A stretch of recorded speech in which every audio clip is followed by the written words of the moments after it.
दोस्तों आदाब, नमस्कार, गुड इवनिंग, सत श्री अकाल। स्वागत है आपका कहानी के इस एपिसोड में। उम्मीद है कि आप अच्छे से होंगे।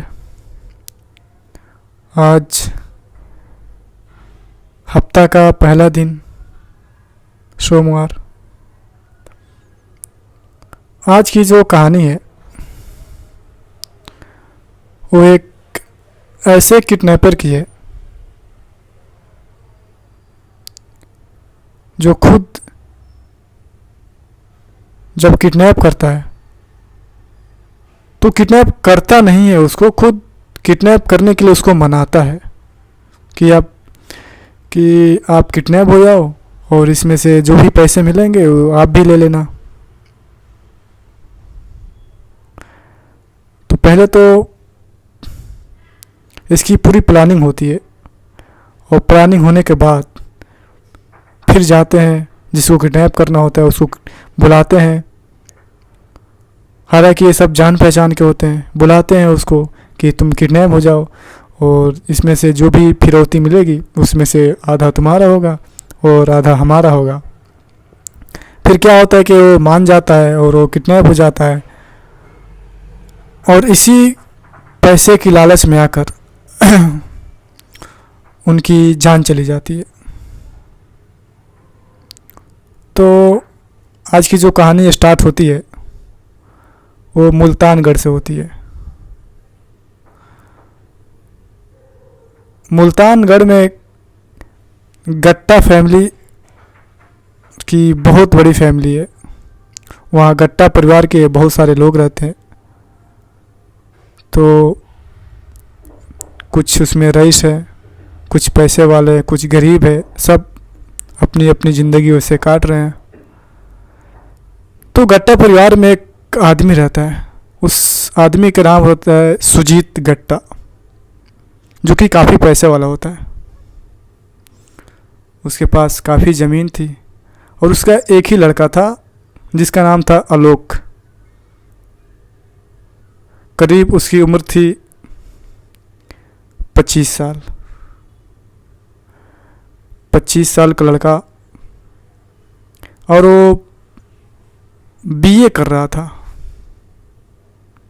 हालांकि कॉलेज जाता था, कॉलेज से घर आता था और क्रिकेट खेलता था। एक दिन क्या होता है कि वो आलोक गेहूं पिसवाने के लिए चक्की पे जाता है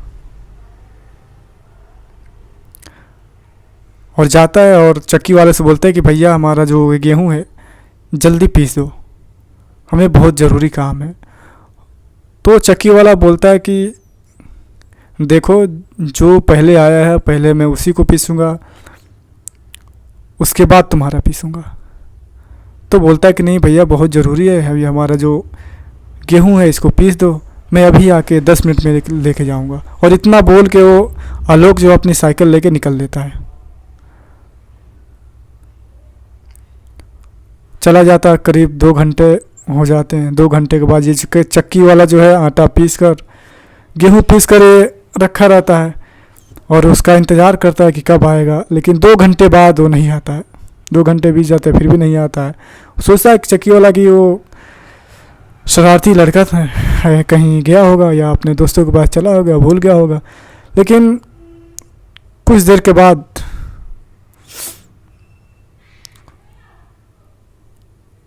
आलोक गट्टा का बाप सुजीत गट्टा साइकिल लेके आता है और पूछता है कि आलोक आया था गेहूं लेके और उसको पिसाने के लिए, फिर दोबारा आया कि नहीं आया। बोला कि नहीं, वो बहुत जल्दी बोला था कि मैं अभी 10 मिनट में आता हूँ। वो फिर बोला कि जल्दी से पीस के रखो, मैं 10 मिनट में आऊँगा। फिर दोबारा मेरे पास आया नहीं, मैं 2 घंटे से रखा हुआ हूँ। तो सोचता है कि चलो कहीं चला गया होगा या अपने दोस्तों के साथ चला गया होगा। इतना बोल के उसका जो बाप है वो आटा को उठाता है और उठा के अपने घर लेके चला जाता है और जाके अपनी पत्नी से बोलता है कि जो तुम्हारा लड़का है बहुत शरारती हो गया है। वो गेहूं ले गया था चक्की पे और वहीं पे छोड़ के पता नहीं कहाँ चला गया, दोबारा गया नहीं वहाँ पे। जब उसके पास मैं कॉल लगा रहा हूँ तो उसका कॉल भी स्विच ऑफ बता रहा है, फ़ोन स्विच ऑफ बता रहा है, फ़ोन लग नहीं रहा है। उसकी माँ बोलती है कि कोई नहीं, कहीं चला गया होगा खेलने, एक बार जाके देख लो बाहर, दोस्तों से पूछ लो उसके। अब जो उसका बाप है जाता है उन लोग को दोस्तों के साथ पूछता है, बोलता है कि कहाँ है आलोक। तो बोलते हैं कि पता नहीं आलोक को हमने देखा नहीं, करीब 4 घंटे हो जाते हैं। अब दिन के 2:30 बज रहे थे। अब 2:30 बजे तक वो घर पे नहीं आता है। फिर उसकी माँ बोलती है शायद वो अपने चाचा घर चला गया होगा, एक बार आके आप जाके वहाँ पे देख लो। वो जाते हैं, उसके बाप जाते हैं वहाँ पे, देखते हैं, लेकिन वहाँ भी नहीं है। अब सबके अंदर बेचैनी हो जाती है कि आखिर गया तो गया कहाँ। पूरा दिन ऐसे बीत जाता है। फिर रात को 7 बजे रात को एक कॉल आता है। ये कॉल आलोक के बाप के फ़ोन पे आता है। वो कॉल को उठाते हैं, पूछते हैं कौन। तो बोलता है कि तेरा बेटा मेरे पास है। अभी सोचते कोई मजाक कर रहा होगा। बोलते हैं कि देखो मजाक मत करो, ऐसा मजाक अच्छा नहीं लगता है। बोलता है कि देख मैं मजाक नहीं कर रहा हूँ कि तेरा बेटा मेरे पास है। अगर तूने पुलिस को खबर दी या ज़्यादा चालाकी की तो मैं तेरे बेटे को मार डालूँगा। तेरे बेटे को मैं किडनैप कर लिया हूँ। अब इतना सुनता है कि मेरे बेटा को किसी ने किडनैप कर लिया है तो डर जाता है वो। अब इतना पूछता है कि तुम्हें क्या चाहिए। अब इतना ही पूछता है कि जब फ़ोन कट जाता है। फ़ोन कटने के बाद अब सब लोग परेशान हो जाते हैं कि आखिर आलोक को किडनैप किसने किया। अब पूरी फैमिली के लोग आती है, सब आपस में बात करते हैं कि आखिर किडनैप किसने किया। फिर उस नंबर पे कॉल लगाया जाता है, नंबर वो स्विच ऑफ बताता है, नंबर लगता नहीं है।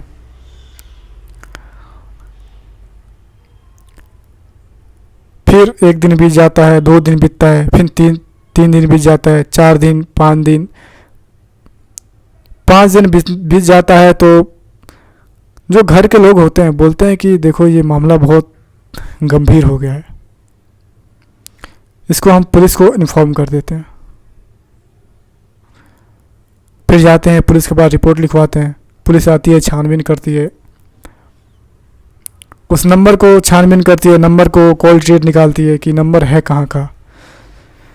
जब उस नंबर को कॉल ट्रेस किया जाता है, जब उस नंबर को खंगाला जाता है तो उसका जो एड्रेस मिलता है वो एड्रेस सही मिलता है, बट जो नाम होता है नाम वो फर्जी होता है। उस एड्रेस पे जब पुलिस पहुंचती है तो उस आदमी को जब ढूंढती है तो पता लगता है कि इस आदमी का नाम तो यहाँ पे है ही नहीं।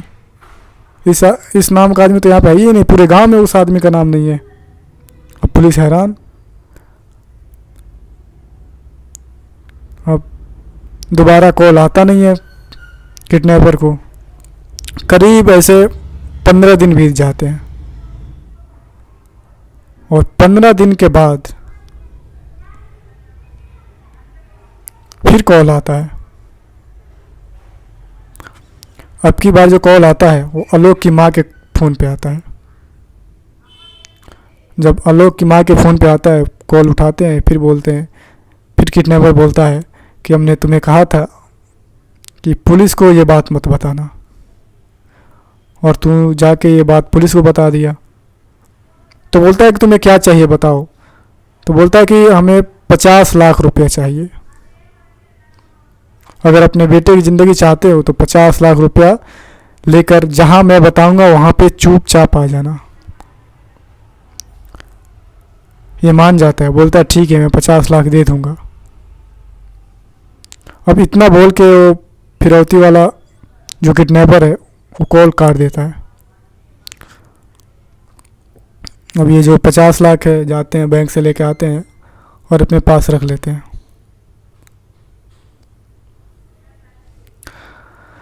हालांकि फिर कुछ दिन के बाद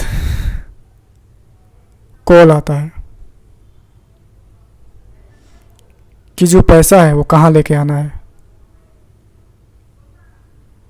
जो किडनैपर है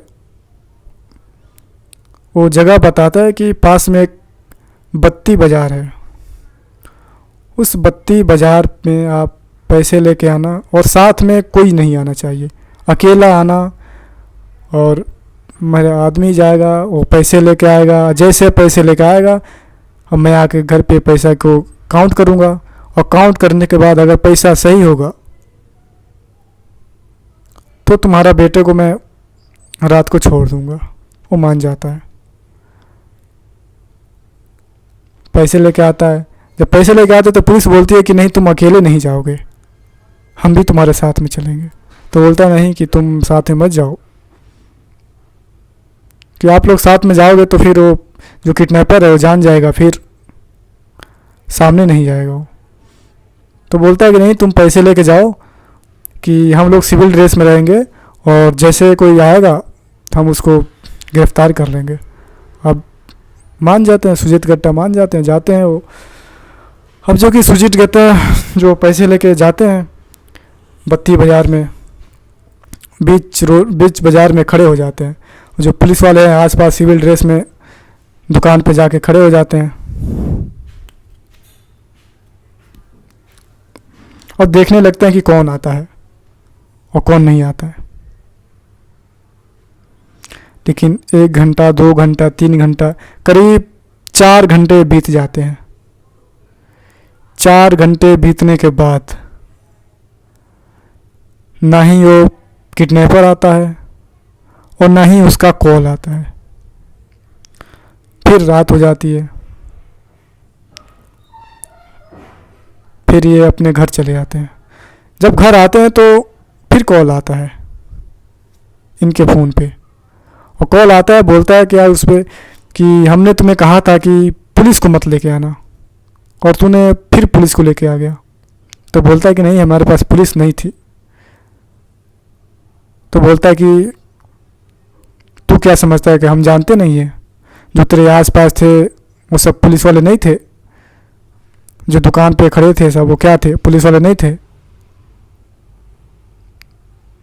तो बोलता है ठीक है अब की बार अकेला आऊँगा, मुझसे गलती हो गई, दोबारा मैं बताओ कहाँ आना है, अब की बार मैं अकेला आऊँगा। तो फिर बोलता है कि ठीक है अब की बार जो गलती किया तो तेरे बेटे को हम जान से मार देंगे।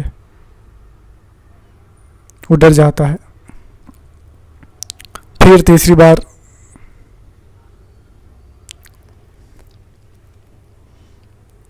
जाता है वो।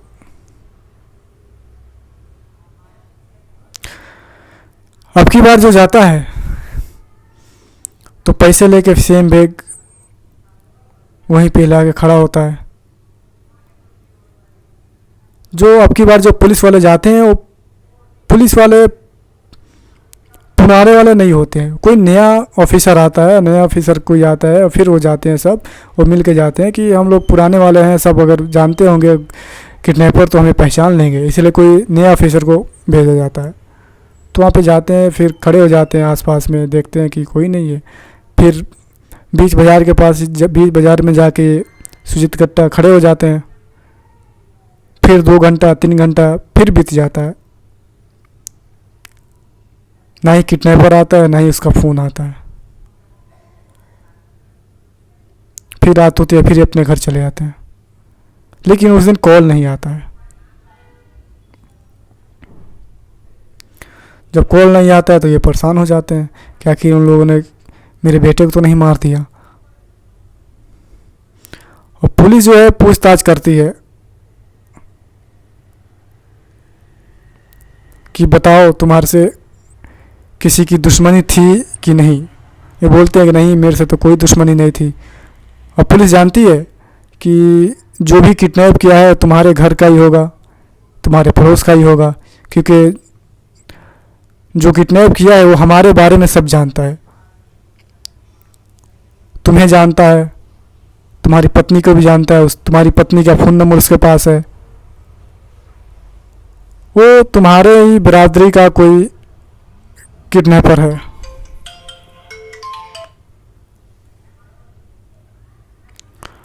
तो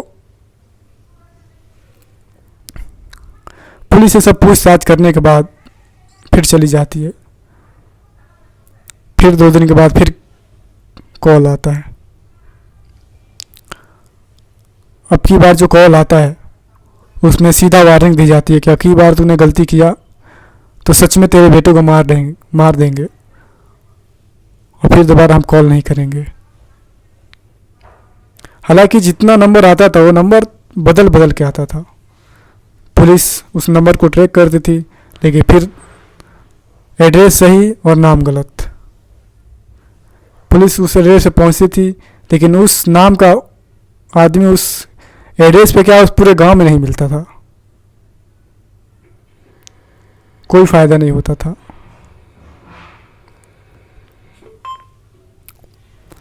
लेकिन पुलिस हार नहीं मानती है।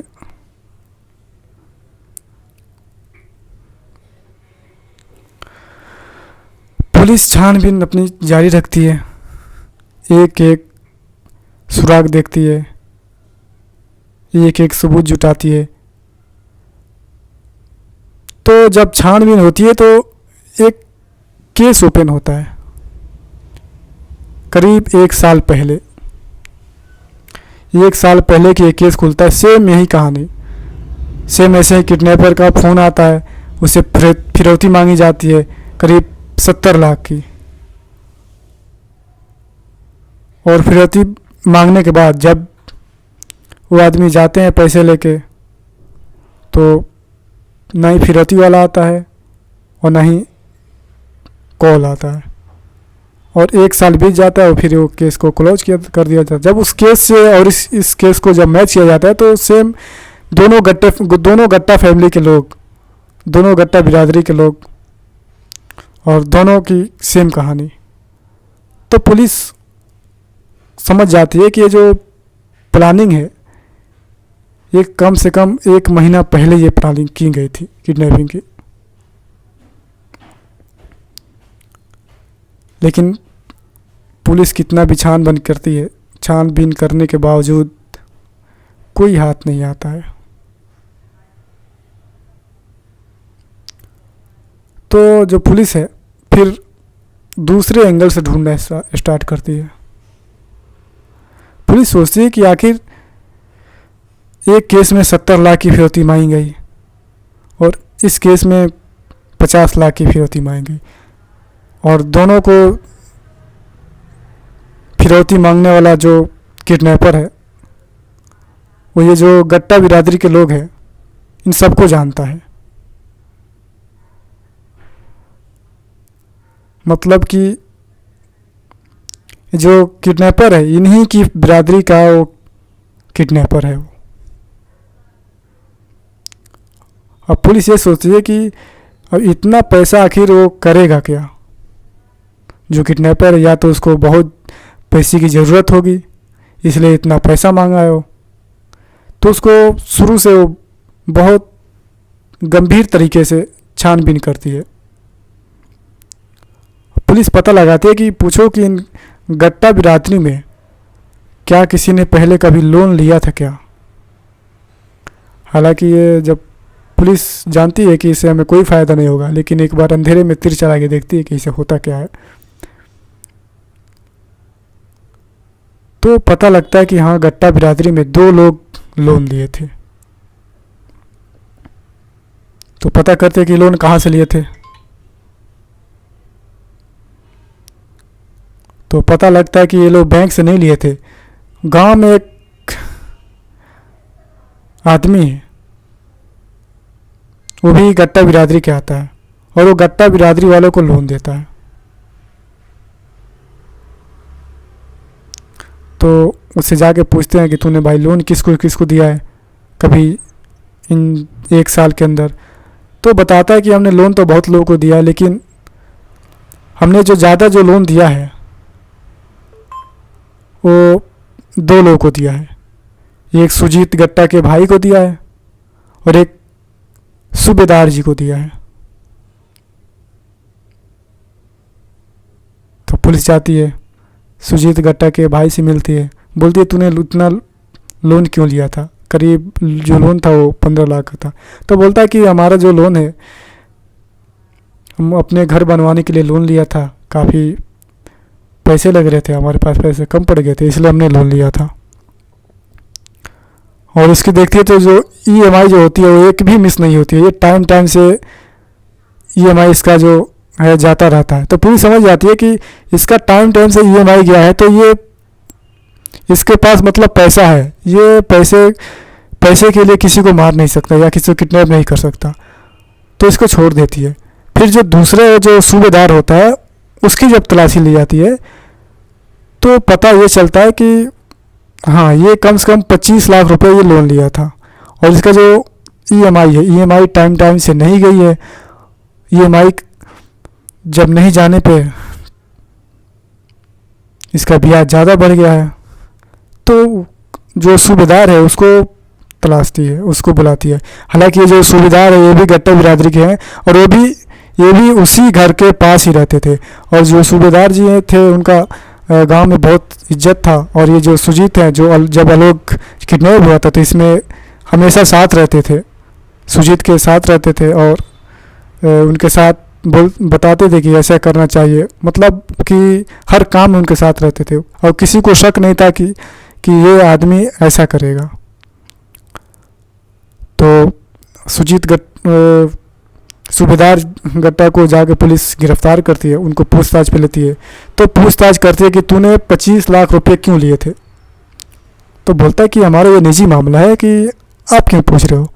तो पुलिस पूछती है कि नहीं, ये तो ज़रूरी है ना कि तुम बताओ कि क्यों लिए थे। तो बोलता है कि मैं रिश्तेदार में किसी लड़की की शादी थी, तो उस लड़की की शादी में जो दहेज मांगी जा रही थी तो उसमें कम पड़ रहे थे, तो दहेज देने के लिए मैं 25 लाख रुपया लोन लिया था। फिर पुलिस छोड़ देती है।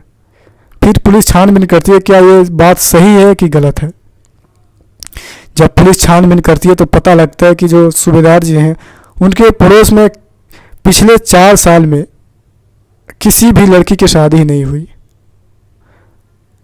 और उनके घर में तो कोई लड़की नहीं, उनका एक लड़का है जो बोलते हैं कि मेरा लड़का कलकत्ता में बैंक में जॉब करता है।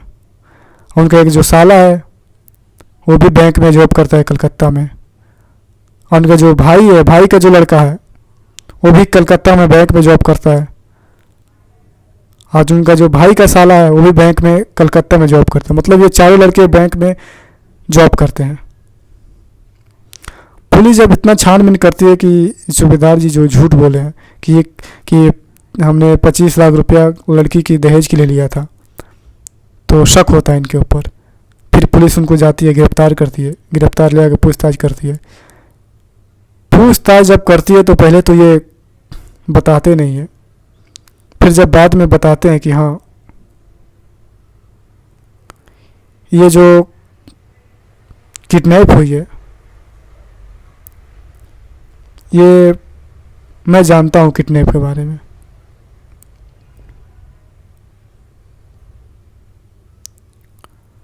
तो पुलिस पूछती है कि ठीक है बताओ, तो फिर नहीं बताते हैं, फिर बहाना बनाते हैं।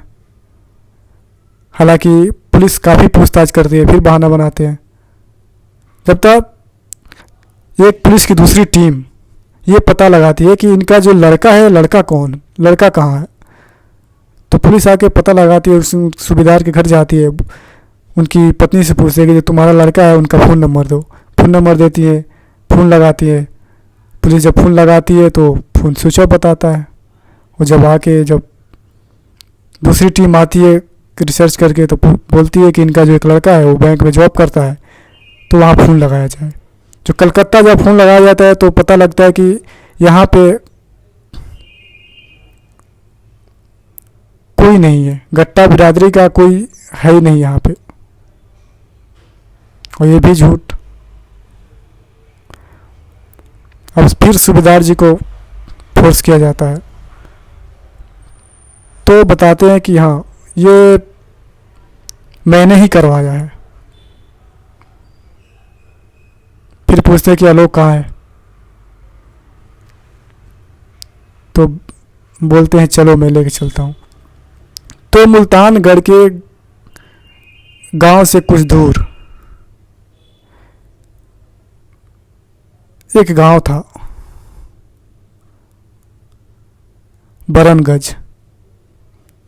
तो बरनगंज में एक बहुत बड़ा घर था। उसी घर में लेके जाते हैं तो देखते हैं कि वहाँ पे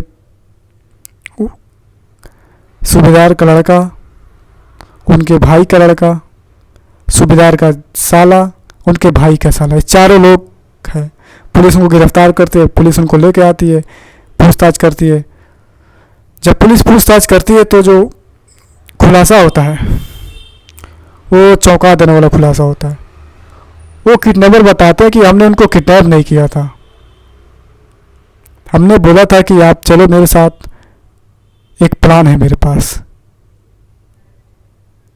तो जो आलोक था मेरे साथ आया और हमने उसको प्लान बनाया कि तेरे बाप के पास बहुत सारा पैसा है और हमने तुझे किडनैप कर लिया है और हम तेरे बाप से पैसे मांगेंगे और जितना भी पैसा मिलेगा उसमें से आधा तुझे देंगे और आधा हम खुद लेंगे।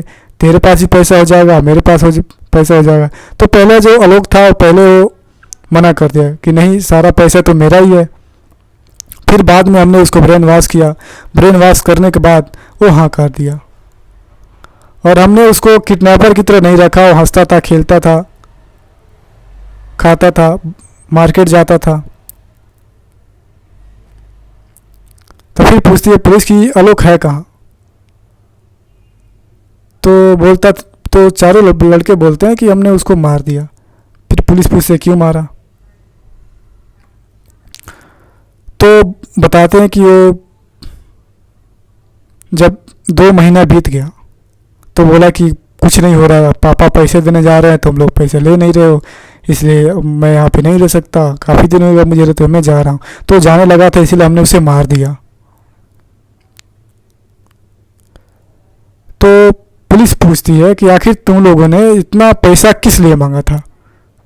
तो बोलते कि देखिए सर, हम लोग पढ़ने वाले लड़के हैं, एसएससी की तैयारी कर रहे थे और सरकारी जॉब के लिए हमने काफ़ी पैसे दे रखे थे एक आदमी को जो 25 लाख रुपया लिया था। और 25 लाख रुपया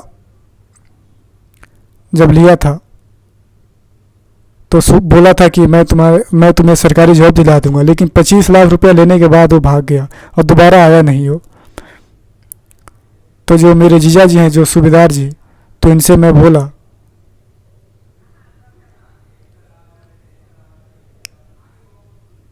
तो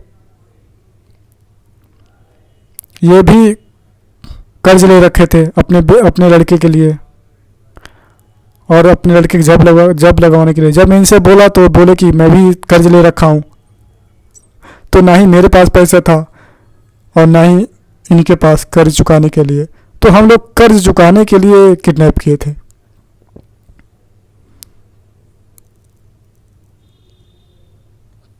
पुलिस उनको फिर गिरफ्तार करने के बाद अदालत में ले जाती। अदालत में उनको करीब 22 साल की सज़ा सुनाती है। तो ये थी आज की पूरी कहानी। तो ये जो किडनैपिंग की जो कहानी है, इसमें देखिए लालच कितनी बुरी बला होती है। अब सुजीत गट्टा का एक ही लड़का था और वो भी लालच के चक्कर में जान गंवा बैठा।